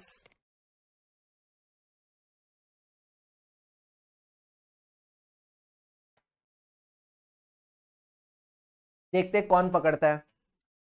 Very good, पहला आंसर आ गया फ्रॉड। शाबाश शाबाश मेरे शेर। रिलेटेड पार्टी, ओए होए, ओ मैनू ताना नाना, ओ मैनू ताना नाना, ओ मैनू ताना नाना, ओ मैनू ताना नाना, ओए होए ताना नाना, ओए ताना नाना, ताना नाना, ओए ताना नाना। सही सही जवाब आने लग गए। नोक्लार, नोक्लार भी आ गया। नोक्लार क्या होता है sir? Non compliance with laws and regulation को नोक्लार बोलते हैं, ठीक है। And last point is going concern. Clapping clapping clapping clapping, जवाब देने लगे बच्चे। फील आ रही है? हाँ सर फील आ रही है, फील आ रही है, फील आ रही है। तो मैंने कहा यही पॉइंट लिखे हैं। Certain subject matters are very simple. Fraud कौन सा? सीनियर मैनेजमेंट और कॉल्यूजन वाला। Disclosure that means the existence and completeness of related party relationships and transaction. NOCLAR, इसको नोक्लार बोला करो सिंप्लिसिटी के लिए, ठीक है। Non compliance with laws and regulation and the last point is future events and condition that can cause an entity to cease to continue as a going concern। अब अगला question भी करा दो सर। मैंने कहा ये लो, yippee लिमिटेड, yippee। मैंने कहा पूरा क्वेश्चन मत पढ़ो, सीधा यहां से पढ़ो। certain queries raised in his mind, what does reasonable assurance meant। जल्दी से बताओ reasonable assurance का क्या मतलब है? Sir it is a high but not an absolute assurance। ये हाई तो है बट एब्सोल्यूट अश्योरेंस नहीं। मिलती कैसे है? By obtaining sufficient and appropriate evidence. तो आपने बस इतनी सी बात लिखनी है, ऐसे 200, इसका आपने ओवरऑल ऑब्जेक्टिव लिखा जो मैंने आपको ऑलरेडी बता दिया। हम इस पे वापस अभी जाएंगे, अभी हमने इसको कंप्लीट नहीं किया। ये कहता है reasonable assurance is a high level of assurance but less than absolute assurance. ये कैसे मिलती है? जब हमको सफिशिएंट एंड एप्रोप्रिएट एविडेंस मिल जाता है to reduce the audit risk to an acceptably low level. क्या ये पार्ट क्लियर है? हाँ सर। अब इसी के साथ ये कहता है ऑडिट, दूसरी चीज इन्होंने यहां पे पूछी है, is it possible to give an absolute assurance. जल्दी से बताओ क्या एब्सोल्यूट अश्योरेंस दे सकते हैं? मैंने कहा ये सुनने से पहले मैंने दाल मखनी और बटर नान क्यों नहीं खा लिया, ठीक है, उसमें ज्यादा मजा आता। कैसी कैसी फालतू की बातें कर रहे हैं। एब्सोल्यूट अश्योरेंस तो पॉसिबल ही नहीं है। हाँ सर पॉसिबल ही नहीं है। तो क्यों पॉसिबल नहीं है? इसका रीजन पता है आपको? सचिन तेंदुलकर आइला। यानी आप यहां पे एब्सोल्यूट अश्योरेंस नहीं दे सकते, आप ऑडिट रिस्क को जीरो नहीं कर सकते। जो भी ऑडिट एविडेंस होगा वो परसुएसिव होगा रादर देन कंक्लूसिव। मैंने कहा था ना 3 तरीके से सेम बात लिखेंगे, 3 तरीके से सेम बात लिखेंगे। पहले ऑडिट एविडेंस की बात करेंगे, उससे फिर हमको जो अश्योरेंस मिलती है उसकी बात करेंगे, और उसके बाद बोलेंगे जो हमारा ओपिनियन है उसमें रिस्क है। तो पहली बात क्या हो गई? Audit evidence will be persuasive rather than conclusive. जो अश्योरेंस है वो रीजनेबल है, एब्सोल्यूट नहीं। एंड जो ओपिनियन है उसमें गलती हो सकती है, यानी you can not reduce the audit risk to zero. Why? Because of inherent limitations of auditing. तो इनहेरेंट लिमिटेशन क्या थी? पहली उनकी मजबूरी, दूसरी हमारी मजबूरी, एंड तीसरी मजबूरी हालातों की, यानी nature of financial reporting, nature of audit procedures and the need for audit to be conducted within reasonable time and reasonable cost। क्या दोनों के दोनों क्वेश्चंस क्लियर हैं? फटाफट बताओ। Done done done done. Are both these questions clear to all of you? चलो भाई, चलो चलो सारे बच्चे जल्दी बोलो, क्या यहां तक सारी बातें क्लियर हैं? बताइए।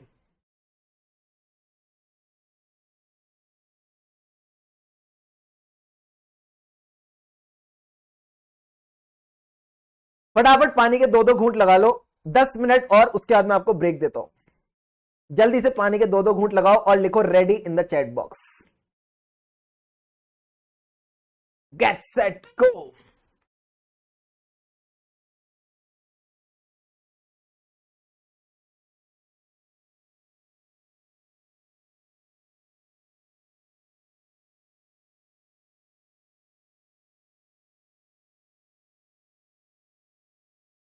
Ready ready ready. Sir question 2 में वो 4 पॉइंट जरूरी है, कौन से 4 पॉइंट पूछ रहे हो आप बाबा?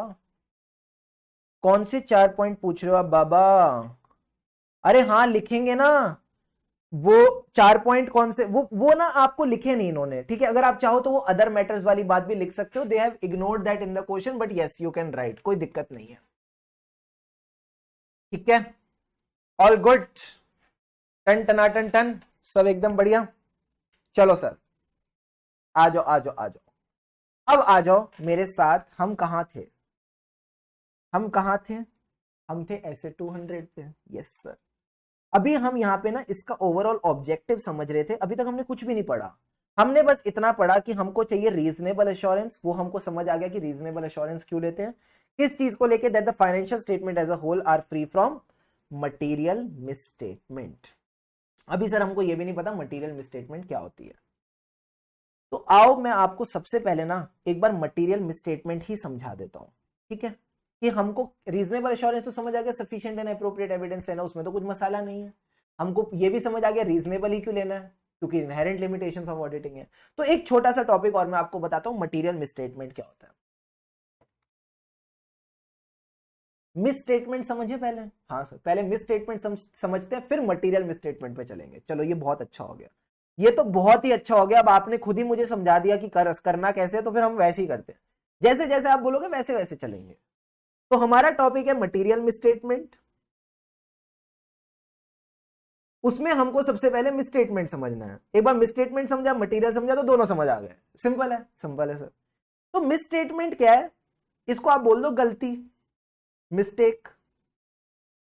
किसी गलती और मिस्टेक को ऑडिट के टर्म्स में मिसस्टेटमेंट बोलते हैं, ठीक है sir? Now let's understand, just focus on the board and सुनो, तुमको मजा आएगा, ठीक है सर? एक बच्चा है जिसका नाम है मिस्टर भोलू। एक है बच्चा जिसका नाम है मिस्टर भोलू। मिस्टर भोलू ने एग्जाम लिखा, किसका? सीए आईपीसीसी का। मैंने कहा वेरी गुड। अब जब मिस्टर भोलू की आंसर शीट गई चेकिंग होने के लिए, ये मिस्टर भोलू की आंसर शीट थी। इस आंसर शीट में इसने ब्ला ब्ला लिखा। क्या लिखा सर? ब्ला ब्ला। ब्ला ब्ला मतलब जो जो ये सीख के आया था उस हिसाब से इसने अपने आंसर अटेम्प्ट करे। अब जो एग्जामिनर है, सॉरी पेपर चेकर है, जो पेपर चेकर है, अब इसका काम है इस आंसर शीट को इवेलुएट करना। मैंने कहा वेरी गुड। अब सर ये इवेलुएट करेगा तो कैसे इवेलुएट करेगा कि आंसर सही लिखे हैं या नहीं? सर इस बंदे के पास ना एक डॉक्यूमेंट और होगा जिसको हम बोलते हैं मार्किंग स्कीम। ओ, अब ये क्या करेगा? मार्किंग स्कीम में भी क्या लिखा है? ब्ला ब्ला। यहां भी लिखा है ब्ला ब्ला। अब ये इस ब्ला ब्ला को इस ब्ला ब्ला से मिलाएगा, ठीक है?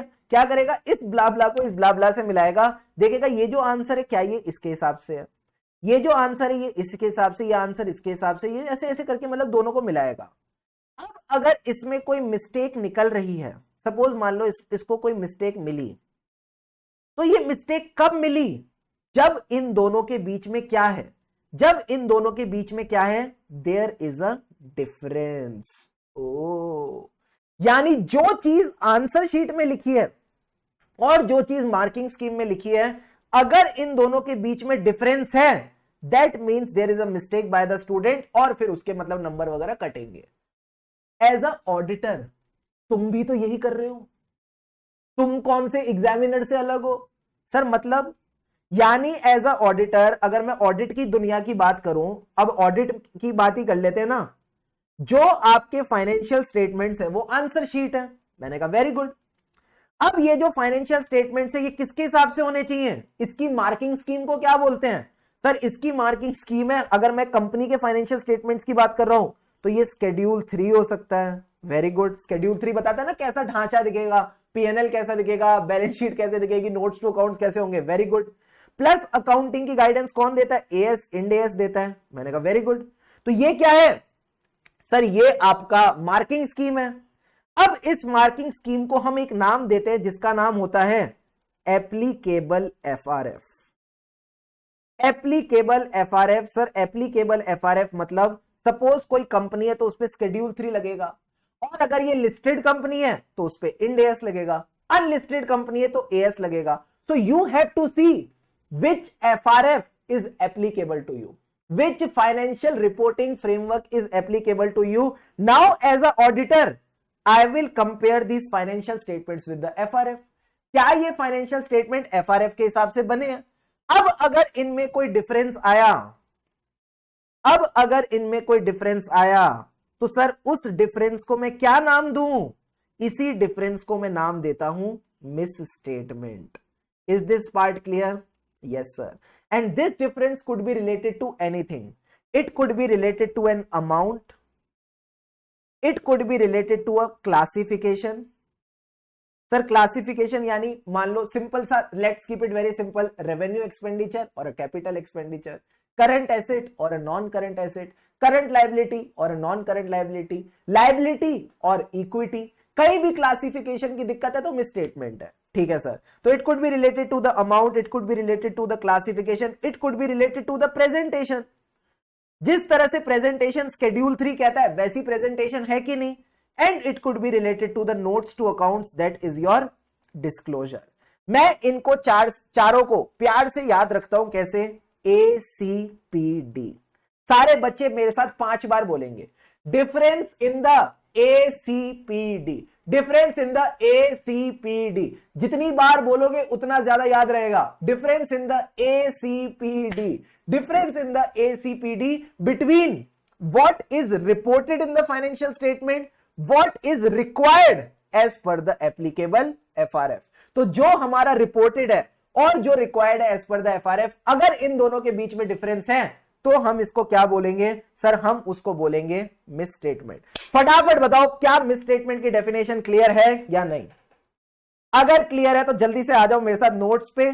सर साफ साफ यहां पे लिखा है मिस स्टेटमेंट की डेफिनेशन, सारे के सारे बच्चे फोकस करके चलेंगे। मिस स्टेटमेंट क्या है?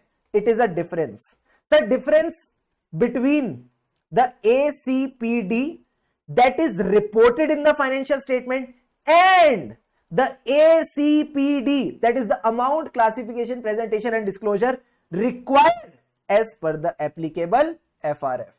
Now sir ये जो गलती है, गलती से मिस्टेक, ये जो गलती है ये कैसे हो सकती है सर? गलती से हो सकती है, ये गलती से हो सकता है, यानी आपने जानबूझ के नहीं किया, या फिर this could be intentional in nature, this could be error और this could be fraud. And याद रखना, सोनाक्षी सिन्हा ने बोला है मिस स्टेटमेंट से डर नहीं लगता साहब, मटेरियल मिस स्टेटमेंट से लगता है। यानी मटेरियल कौन सी अमाउंट है? Go back to your CA intermediate. CA intermediate में जब आपने AS1 सीखा था तब आपको मटेरियलिटी की डेफिनेशन आपके अकाउंट्स के टीचर ने सिखाई थी। मटेरियल आइटम वो है which can influence the economic decisions of an informed investor. For example, मैंने रिलायंस में इन्वेस्ट करने का सोचा, मैंने एज अ यूजर रिलायंस के शेयर्स में पैसे लगाने का सोचा। रिलायंस का जो रेवेन्यू है मुझे उससे बहुत फर्क पड़ता है। ये जो रेवेन्यू है ये 1000 करोड़ का है, ठीक है। अब ये जो 1000 करोड़ का रेवेन्यू है ना, मुझे बाद में जाके पता चला केस नंबर 1 ये 1000 करोड़ का नहीं है, ये तो 999 करोड़ का है। ओ, या केस नंबर 2 बाद में पता चला ये 1000 करोड़ का नहीं है, ये तो केवल 600 करोड़ का है। जल्दी से बताओ कौन से केस में मेरा डिसीजन चेंज हो जाएगा, कौन से केस में मेरा डिसीजन चेंज हो जाएगा कि मैं रिलायंस में पैसे लगाऊं या नहीं लगाऊं। जब ये एक्चुअल में 999 करोड़ है या एक्चुअल में ये 600 करोड़ है, किस केस में मैं डिसीजन चेंज करूंगा, 999 में या 600 पे? बताना।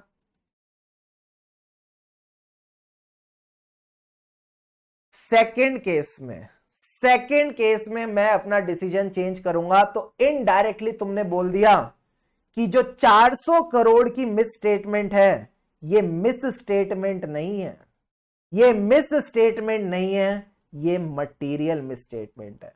तो अगर कोई मिस स्टेटमेंट मटेरियल है या नहीं, this is a matter of auditor's professional judgement, और तुम लोगों ने भी अपनी जजमेंट लगा के इसको मटेरियल बनाया। So I hope this part is clear to all of you कि मिस स्टेटमेंट क्या होती है, डिफरेंस है between what is reported and what is required to be reported as per the FRF. और सोनाक्षी सिन्हा ने क्या बोला था, थप्पड़ से डर नहीं लगता प्यार से लगता है, मिस स्टेटमेंट से डर नहीं लगता बरखुरदार, मटेरियल मिस स्टेटमेंट से लगता है। So I hope you enjoyed the first session. Let's get back in the second session after a 15 minutes break. ठीक है, 15 मिनट का मैं आपको ब्रेक दे रहा हूं. Just relax yourself, refresh yourself and let's catch up after the break.